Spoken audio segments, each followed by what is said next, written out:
You used to be able to trust your knee. You could cut left without thinking. You could squat down to pick something up without hesitation. You could jump without wondering if it would hold. Then you got injured. And now every time you move, there's this voice in the back of your head asking, is it going to give out? Is it going to hurt? Am I making things worse? This hesitation just isn't in your head. It's real, and it's holding you back from getting your life back. I'm Dr. Kellum. I've been an orthopedic surgeon for over 20 years, and I've treated thousands of knee injuries. And I can tell you, the hardest part of recovery isn't always the healing. It's learning to trust your knee again. Today, I'm going to show you exactly how to rebuild that trust, step by step, so you can get back to moving like your old self. Stick around.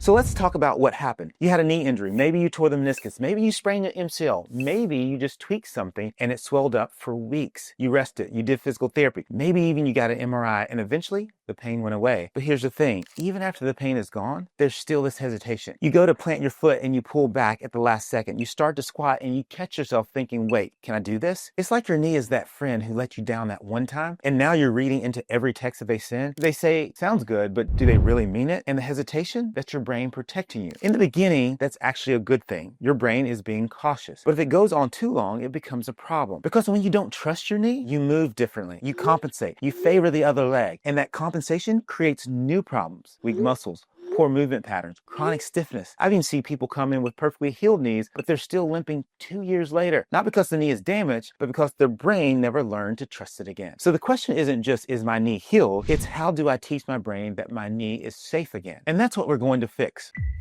All right, so here's how trust works when it comes to your knee. There are 3 things your brain needs before it lets you move confidently again. I call it the trust triangle. Number 1, strength. Your brain needs to know that the muscles around your knee are strong enough to handle the load. Number 2, stability. Your brain needs to know that your knee won't wobble or give when you move. Number 3 is proof. Your brain needs evidence that your knee can handle stress without pain or injury. If any one of these is missing, your brain stays in protection mode. And protection mode means hesitation. It means compensation. And that nagging feeling that something's quite not right. Think of it like a 3-legged stool. If one leg is missing, the whole thing falls over. Or like the Avengers without Thor. Sure, you can have a team, but you're probably going to lose. So let's break down how to rebuild each part of the triangle. Step 1 is strength, but not just any strength. You need strength in the exact muscles that control your knee during the movements you're trying to get back to. Here's what most people get wrong. They do general leg exercises and they wonder why their knee feels unstable. But if you want to trust your knee when you're cut left during pickleball, you need to train your knee to handle that exact demand. It's like practicing free throws by doing bicep curls. Sure, you're getting stronger, but not where it counts. So what do? You want to start with low-level control exercises. Terminal knee extensions, step downs, single leg balance. These teach your quad to fire properly and your knee to track straight. Then you add load gradually. Start with body weight, then add a light dumbbell, then progress to heavier weights. The key word is gradual. If you jump straight to heavy squats, your brain freaks out and it shuts down. But if you build strength slowly, your brain sees the progress and it starts to relax. Think of it like teaching someone to swim. You don't throw them in the deep end on day 1. You start in the shallow end and you work your way up. Unless you're learning to swim in a movie montage, then you just get thrown into the deep end and somehow you become an Olympic swimmer in less than 3 minutes. But this is real life, so we're doing it the smart way. Step 2 is stability. And this is the part most people skip. Stability is your knee's ability to stay controlled when things get unpredictable. You can be strong and still have a wobbly knee. That's a stability problem. But here's why it matters. When you move in real life, things aren't perfectly controlled. You step on uneven ground, you pivot unexpectedly, you catch yourself from falling. If your knee wobbles during those moments, your brain notices and it stops trusting. So how do you train for stability? Single leg exercises. These force your knee to stabilize without help from the other leg. Single leg deadlifts, single leg step ups, single leg balance drills. And here's the game changer. Add control perturbations. That's a fancy way of saying add wobbly on purpose. Stand on one leg on an unstable surface, a couch cushion, a folded towel, or even just a soft carpet. Now here's a drill that I give to patients. While standing on one leg on that unstable surface, reach down and touch the ground in different spots. This forces your knee to make constant tiny adjustments to stay stable while you're reaching. You're teaching your knee to handle wobbly in a controlled setting. And when your knee learns to handle wobble here, your brain starts to trust it in uncontrolled settings. It's like sparring and boxing. You practice getting hit so you don't panic when it happens in the ring. Do these 3 times a week for 2 to 3 minutes and you'll notice a massive difference in how stable your knee feels. Look, I get it. Rebuilding trust is hard. So I put together a quick guide to help you start. It's free, takes 5 minutes, and is designed to calm inflammation and improve control. It's called Knee Pain Relief in under 5 minutes. You can grab it at 5kneerelief.com if you want it. Okay, let's talk about step 3. This is the one that actually convinces your brain you're safe.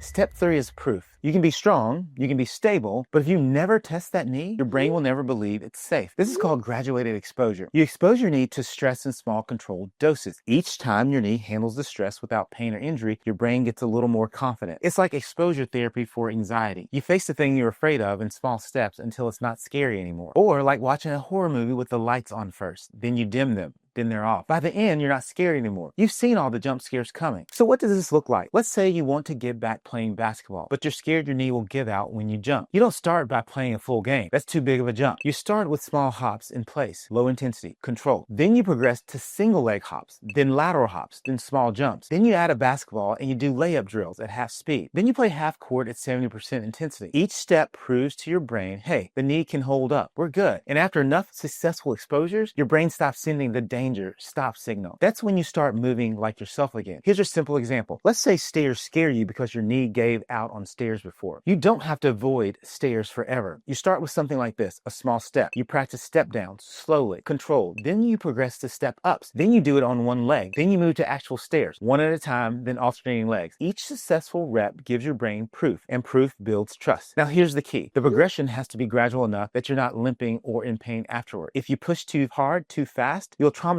the knee and your brain goes right back into protection mode. It's like the ending of the Game of Thrones. You had all this progress, all this buildup, and then it fell apart in the final season. Don't let your knee be season 8 of Game of Thrones. Go slow, be patient, let your brain catch up to your body.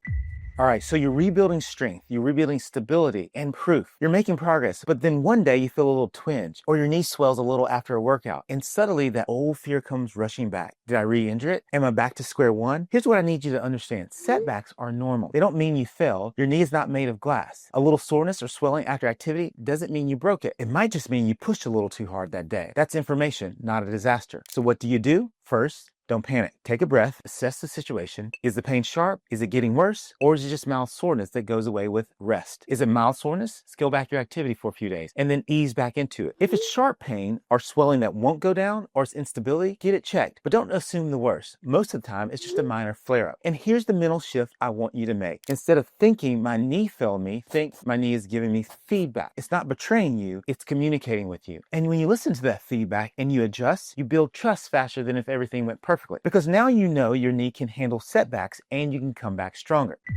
Now, let's talk about the mental side, because this is huge. You can do all the physical rehab in the world, but if you're mentally stuck in fear, you won't move confidently. Every time you hesitate before a movement, you're reinforcing the fear pathway in your brain. Your brain goes, see, we don't trust this. That's why we're hesitating. So you have to break that loop. How?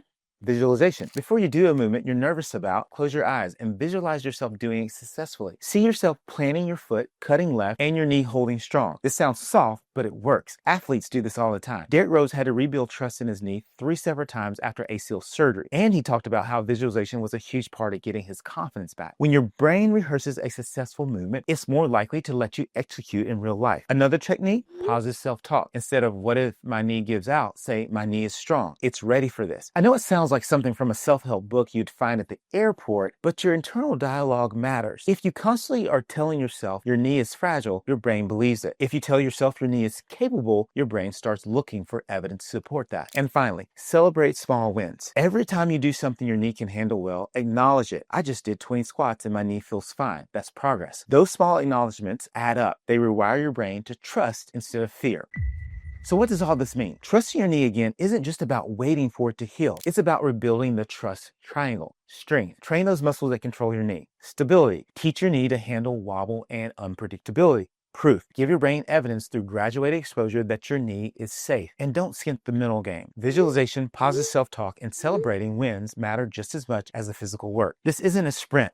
It's a process. But if you're patient, consistent, and strategic, you can get back to moving like yourself. Your knee isn't giving up on you. Don't give up on it. I've seen thousands of people go through this. The ones who do the best are the ones who trust the process. They reveal strength, stability, and proof. They're patient with setbacks, and they don't let fear make decisions for them. You can do the same. And if you want the free guide I mentioned earlier, Knee Pain Relief in under 5 minutes, grab it at 5kneerelief.com. And if you're ready to stop second guessing every move and actually rebuild confidence in your knee, that's what we do. Check the link in the description. Hit subscribe if this helped and drop a comment. Tell me the injury you're coming back from. I'm Dr. Ethan Kellum. Don't let your knees quit on you.